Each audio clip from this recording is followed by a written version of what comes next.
സുഹൃത്തുക്കളെ മറ്റൊരു വീഡിയോയിലേക്ക് സ്വാഗതം. ഇത്തവണ ഞാൻ പറയുന്നത് മിനി പ്രോയുടെ DJI മിനി പ്രോ ഹെലിക്യാമിൻ്റെ ഞാൻ കണ്ടുപിടിച്ച കുറച്ച് മിസ്റ്റേക്കുകളും അത് നമുക്ക് പറ്റുന്ന സാധാരണ ബിഗിനറിനുള്ള വീഡിയോ ആണ് ഞാൻ എപ്പോഴും പറയുന്നുള്ളൂ. ഇത് ബിഗിനേഴ്സിന് വേണ്ടിയിട്ടുള്ളതാണ്. നിലവിലത്തെ അവസ്ഥയിൽ അതിൻ്റെ അപ്ഡേഷൻ വരുന്നുണ്ട്. അത് മിനി പ്രോ 5 വരുന്നതായിട്ടാണ് നമുക്ക് വീഡിയോകളിലൊക്കെ അവർ സൈറ്റിലൊക്കെ കാണിക്കുന്നുണ്ട്. പക്ഷേ നിലവിൽ എന്നെപ്പോലുള്ളൊരു ക്യാമറാമാന് അത്യാവശ്യം വീഡിയോ നമുക്ക് ഈ പറഞ്ഞ പോലെ സ്വന്തം ആവശ്യത്തിന് വേണ്ടി എടുക്കുന്നവർക്ക് നമുക്ക് ധാരാളമാണെന്ന് തോന്നുന്നു. കാരണം അത്യാവശ്യം നല്ല 4K റെസൊല്യൂഷനും നല്ല ക്വാളിറ്റിയൊക്കെ അതിനുണ്ട്. ഞാൻ കണ്ടുപിടിച്ച ഇതിൻ്റെ പ്രശ്നങ്ങളോ കാര്യങ്ങളോ ഞാൻ നിങ്ങളെ കാണിച്ചു തരാം. Thank you. എന്തെങ്കിലും സംശയങ്ങളുണ്ടെങ്കിൽ നിങ്ങൾക്ക് കമൻറ്റ് ബോക്സിൽ ഇടാം. ഞാൻ എനിക്കൊണ്ട് പറ്റുന്നതാണെന്നുണ്ടെങ്കിൽ ഞാൻ അതിന് മറുപടി പറയാം. Thank you. ഇതിപ്പോൾ ഞാൻ ഫ്ലൈ ചെയ്ത് ഇങ്ങനെ മേളിൽ നിർത്തി വെച്ചിരിക്കുകയാണ്. എന്നിട്ട് അത് റിട്ടേൺ ടു ഹോമിലേക്ക് ഞാൻ കൊടുക്കുകയാണ്, ആ കമാൻഡ് കൊടുക്കുകയാണ്. നിങ്ങൾക്ക് കാണാം ലെഫ്റ്റ് സൈഡിൽ എച്ച് എന്നുള്ള അവിടെ ഞെക്കി കഴിയുമ്പോഴത്തേക്കും ആണ് നമ്മുടെ റിട്ടേൺ ടു ഹോമിൻ്റെ ആ മെനുവിലേക്ക് വരിക. അപ്പോൾ ഞാനത് റിട്ടേൺ ടു ഹോം ഞെക്കിയാണ്. പക്ഷേ അവിടെ കാണുന്നത് ലാൻഡ് എന്നുള്ളൊരു ഓപ്ഷൻ മാത്രമേ ഉള്ളൂ, റിട്ടേൺ ടു ഹോം കാണുന്നില്ല.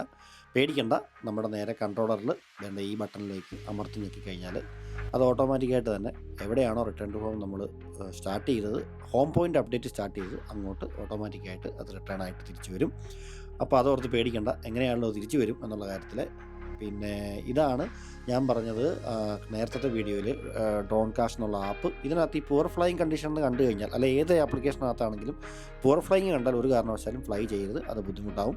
പിന്നെ ഇതൊരു ഫാസ്റ്റ് ചാർജറാണ്, ഞാൻ ഇതിന് വേണ്ടിയിട്ട് മേടിച്ചതാണ്. കാരണം ചാർജ് ചെയ്യാൻ ഒരുപാട് സമയം എടുക്കുന്നതുകൊണ്ട് 500 വാട്ട്സിൻ്റെയാണ്, ആമസോണിൽ നിന്നാണ് ഇത് മേടിച്ചിരിക്കുന്നത്. നിങ്ങൾക്ക് അത് ആമസോണിൽ നിന്ന് മേടിക്കാൻ സാധിക്കും. ഇങ്ങനെയുള്ളൊരു ചാർജറുണ്ടെങ്കിൽ നമുക്ക് ഇപ്പോൾ ഞാൻ ചെയ്യുന്നത് എല്ലാം കൂടെ ഒരുമിച്ച് അങ്ങ് ചാർജ് ചെയ്യുകയാണ്. ഒരു 15 മിനിറ്റ് തൊട്ട് 20 മിനിറ്റ് വരെ നമുക്കിത് പെട്ടെന്ന് തന്നെ ചാർജായിട്ട് കിട്ടും. അപ്പോൾ നമുക്ക് പെട്ടെന്ന് ഒരു 45 മിനിറ്റ് ഫ്ലൈ ചെയ്തതിന് ശേഷം എവിടെയെങ്കിലും ഹബ്ബിൽ നിർത്തിയിട്ട് നമുക്കിത് ചാർജ് ചെയ്യാം. പിന്നെ ഇത് കണ്ടോ, ഞാൻ നൈറ്റ് ഷോട്ട് എടുക്കുന്നത്. നൈറ്റ് ഷോട്ട് എടുക്കുമ്പോൾ നമുക്ക് ഇതിൻ്റെ സെൻസറുകളൊന്നും തന്നെ വർക്ക് ചെയ്യത്തില്ല. അപ്പോൾ നമ്മൾ വളരെ ശ്രദ്ധിച്ച് വേണം നമ്മൾ നൈറ്റ് ഷോട്ടിൽ പോകാൻ. ഇതെല്ലാം ബിഗിനേഴ്സിന് വേണ്ടിയിട്ടാണ് ഞാൻ പറഞ്ഞു തരുന്നത്, അറിയാവുന്നവർക്ക് അറിയാമല്ലോ. പിന്നെ ഇത് നമ്മൾ ഫ്ലൈ ചെയ്യുമ്പോൾ എപ്പോഴും ശ്രദ്ധിക്കേണ്ട ഒരു കാര്യമാണ്, ഫ്ലൈ ചെയ്യുന്നതിന് മുമ്പായിട്ട് നമ്മളിതിൻ്റെ ക്യാമറയൊന്ന് കാലിബ്രേറ്റ് ചെയ്തേക്കണം. ഇല്ലെന്നുണ്ടെങ്കിൽ ഇത് ഇങ്ങനെ ചില സമയത്ത് ഇങ്ങനെ സ്റ്റക്ക് ആകാനുള്ളൊരു സാധ്യതയുണ്ട്. അതെല്ലാം പുതിയ അപ്ഡേഷന് ശേഷമാണ് ഇങ്ങനെ കണ്ടേക്കുന്നത്. ഇത് കണ്ടോ, റൈറ്റ് സൈഡിലേക്ക് പോകുമ്പോൾ ഫുള്ളി നന്നായിട്ട് തന്നെ അത് ഇങ്ങനെ റൗണ്ടിൽ വരുന്നുണ്ട്. പക്ഷേ ലെഫ്റ്റിലേക്ക് അത് പോയില്ല. പിന്നെ ഞാൻ നിങ്ങളെ കാണിക്കുന്നത് വേണ്ട, ഇത് ഞാൻ കുറേ ഫ്ലൈ ചെയ്ത് മുന്നോട്ട് പോയതാണ്. ഞാൻ വീട്ടിൽ നിന്നാണ് ഇത് ഫ്ലൈ ചെയ്തത്. വെയിലായിരുന്നുകൊണ്ട് ഞാൻ വീടിനകത്ത് കയറി ഫ്ലൈ ചെയ്തു. അന്നേരപ്പോഴാണ് എൻ്റെ RC കൺട്രോളറിൻ്റെ പവർ സപ്ലൈ ചാർജ് തീർന്നു പോയത്.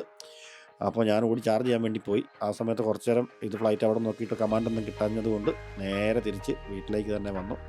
അപ്പോൾ അതിൽ നിന്ന് നമുക്ക് ഇങ്ങനത്തെ ഉള്ള പ്രശ്നങ്ങളിലൊന്നും പേടിക്കേണ്ട. പക്ഷേ നമ്മൾ എപ്പോഴും ശ്രദ്ധിക്കേണ്ടത്, ഇത് ഫ്ലൈ ചെയ്യുന്നതിന് മുമ്പ് ഹോം പോയിൻ്റ് അപ്ഡേറ്റഡ് എന്നൊരു മെസ്സേജ് ഉണ്ടാവും.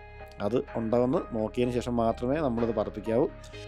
അപ്പോൾ പുതിയൊരു വീഡിയോ ആയിട്ട് കാണുന്നിടം വരെ എല്ലാവർക്കും എൻ്റെ നമസ്കാരം. അപ്പോൾ നിങ്ങൾക്ക് എന്തെങ്കിലും സംശയങ്ങളുണ്ടെന്നുണ്ടെങ്കിൽ ദയവായി നിങ്ങൾ കമൻറ്റ് ബോക്സിൽ ഇടുക. എനിക്കറിയാവുന്നതാണെങ്കിൽ നേരത്തെ പറഞ്ഞതുപോലെ തന്നെ ഞാൻ നിങ്ങൾക്ക് അതിന് മറുപടി തരുന്നതായിരിക്കും. അപ്പോൾ അടുത്തൊരു വീഡിയോ ആയിട്ട് നമുക്ക് കാണാം. Thank you so much. By.